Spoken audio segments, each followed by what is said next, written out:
America युद्ध में जब हारने लगता है तो खूंखार हो जाता है, इतना खूंखार कि फिर सभी हथियारों से दुश्मन को दहलाता है।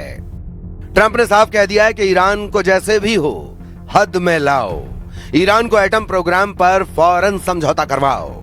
अगर ईरान नहीं तैयार होता है तो फिर B-2 से बमबारी करो या टॉम हॉक से मारो, F-35 से हमला करो या मिनटमैन फोड़ो।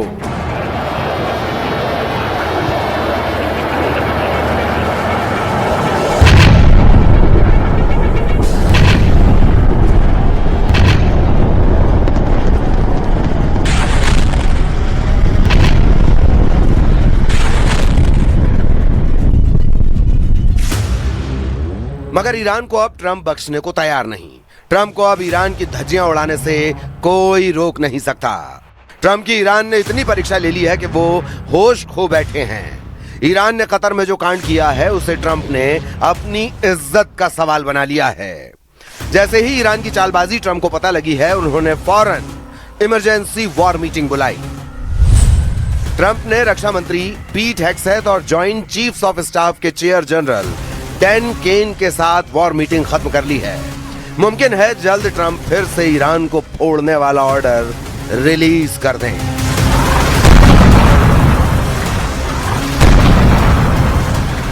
क्योंकि कतर में उनके अरमान कतरे कतरे में तब्दील हो चुके हैं। ईरान ने अमेरिका से 1-to-1 बात ही नहीं की। यही नहीं, खींचतान के बीच इराक की राजधानी बगदाद से धमाके और हवाई हमले की तस्वीर आ गई। वहां अमेरिकी दूतावास पर ड्रोन अटैक हुआ। तस्वीरों में दिख रहा यह इलाका बगदाद का सबसे सुरक्षित इलाका माना जाता है, लेकिन वहां हमला हुआ। रात में हुए हमले से पूरा इलाका गूंज उठा। आरोप लगा कि अटैक ईरान ने किया, वो भी ऐसे समय जब डील की वजह से अमेरिका और ईरान ने एक दूसरे पर हमले रोके हुए हैं। तो ऐसा कहीं से नहीं लग रहा कि ईरान अमेरिका से कोई बातचीत करने के मूड में है। बगदाद में अमेरिकी दूतावास ने तो जंग फिर से शुरू होने का खतरा भी बढ़ा दिया है। रही सही कसर कतर के दोहा में पूरी हो गई, क्योंकि वहां अमेरिका और ईरान के प्रतिनिधिमंडल की सीधी बात ही नहीं हुई और अमेरिकी प्रतिनिधिमंडल केवल कतर के प्रधानमंत्री से ही मिला। कतर में ट्रंप को चकमा देने के बाद ईरान ने यह धमकी भी दे डाली है कि वो युद्ध के लिए तैयार है।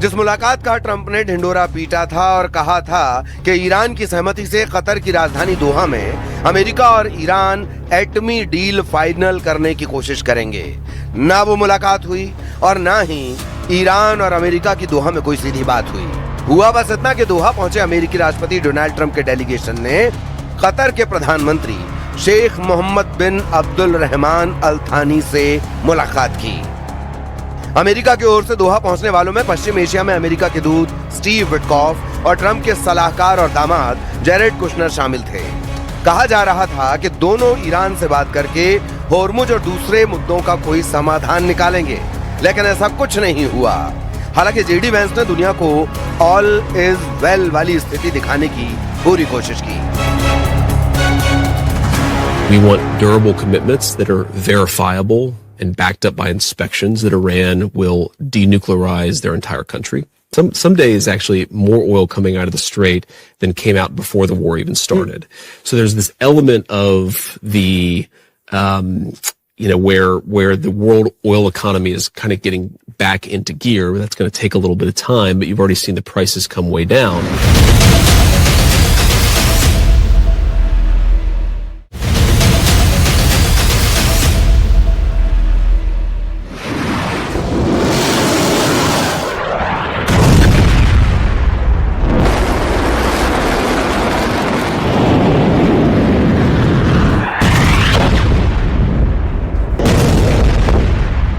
अमेरिका कोशिश कर रहा है कि डील पर ईरान उसकी बात माने, हॉर्मुज में समझौते के आर्टिकल 5 को लागू करे, लेकिन ईरान नहीं झुक रहा।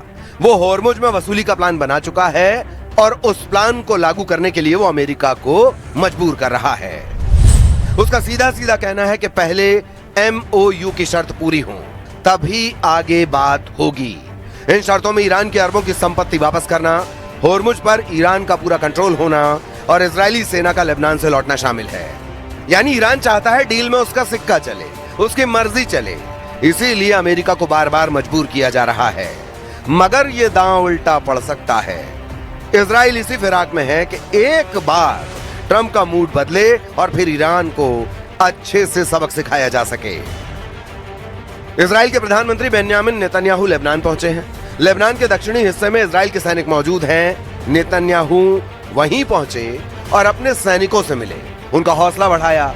इतना ही नहीं, एक दिन पहले तक जो बात इजराइल के रक्षा मंत्री काट्स ने कही थी, लेबनान की जमीन से नेतन्याहू ने भी वही बात कही और एक बार फिर यह साफ कर दिया कि जब तक हिजबुल्लाह हथियार नहीं छोड़ता, इजराइल लेबनान से नहीं हटेगा। רצועת עזה, שמתקיימת בין האף יוצאת מן הכלל בתחילת המלחמה, מהדרום לצפון. זה לא בהכרח יעבור בשקט. אנחנו מאוד גאים במה שהשגנו בזכות הפעולה האמיצה שלכם וגם ההחלטות שקיבלנו. וההתעקשות שלנו שאנחנו לא יוצאים מדרום לבנון עד שהאיום לא בטל.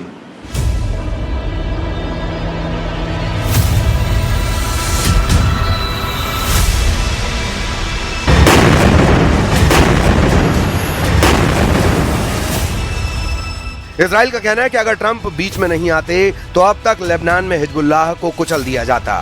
लेकिन ईरान से डील के लिए ट्रंप ने लेबनान वाला ट्रंप कार्ड चला, जिससे इजराइल को हमलों की रफ्तार धीमी करनी पड़ी। मगर इजराइल तो इजराइल है और नेतन्याहू को रोकना मुश्किल ही नहीं, नामुमकिन है। वरना वो लेबनान की जमीन पर खड़े होकर हिजबुल्लाह को नहीं ललकारते। शायद ट्रंप ने नेतन्याहू का 28 फरवरी वाला सिग्नल दे दिया है। इसकी सबसे बड़ी वजह अमेरिकी सैन्य ठिकानों को खाड़ी देशों से शिफ्टिंग को भी माना जा रहा है।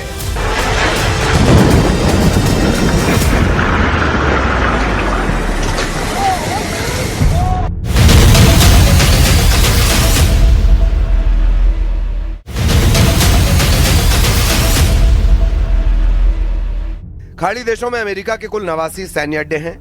ईरान ने युद्ध के दौरान इनमें सबसे अहम सैन्य ठिकानों को मिसाइलों और ड्रोन से दहलाया था। फिर से जब युद्ध के आसार बन रहे हैं तो अमेरिका अपने सैन्य अड्डों को बंद करने या फिर दूसरी लोकेशन पर शिफ्ट करने का प्लान बना रहा है। खाड़ी देशों से जिन देशों में सैन्य अड्डों की शिफ्टिंग की जा सकती है, उसमें 3 नाम सबसे आगे हैं। पहला इजराइल, जहां मजबूत एयर डिफेंस सिस्टम है, इसीलिए इसे सबसे सुरक्षित विकल्प माना जा रहा है। ग्रीस दूसरी लोकेशन है, जो यूरोप के करीब होने के कारण रणनीतिक रूप से अहम मानी जा रही है। तीसरी है साइप्रस, जो भूमध्य सागर में अमेरिका को बेहतर सैन्य पहुंच दे सकती है। ट्रंप ने जैसे ही अपने सैन्य अड्डों को सेफ हाउस में शिफ्ट किया, फिर ईरान का हिसाब तय है। ट्रंप जितने गुस्से में है, उससे यह भी साफ है कि अब ईरान पर B-2 बम वर्षकों जैसे विध्वंसक से हमला होगा। यह अमेरिका का ऐसा बमबाज है जो कभी चमगादड़ की तरह नजर आता है तो कभी चील जैसा दिखता है। ऐसा बॉम्बर जिसकी उड़ान का मतलब है बहुत ही खास मिशन। अमेरिका का B-2 बॉम्बर BBB फॉर्मूले के साथ उड़ता है। फॉर्मूला BBB यानी बंकर बस्टर बम B-2 दुनिया का अकेला ऐसा बॉम्बर है जो 3 तरह के बहुत ही खतरनाक बंकर बस्टर फायर कर सकता है। पहला है GBU-28, दूसरा है GBU-72, तीसरा है GBU-57, जिससे अमेरिका ने ईरान की फोर्दो परमाणु साइट पर हमला किया था। हालांकि तब ये सवाल उठे थे कि आखिर B-2 के हमले से हासिल क्या हुआ? क्या ट्रंप ईरान के परमाणु कार्यक्रम को पूरी तरह मिट्टी में मिलाने में कामयाब रहे या फिर सब कुछ एक दिखावा साबित हुआ? क्योंकि रूस ने तब अमेरिका की सर्जिकल स्ट्राइक की सफलता पर सवाल उठाए थे। 2025 में 12 दिनों के युद्ध में ईरान ने बराबर की टक्कर दी थी।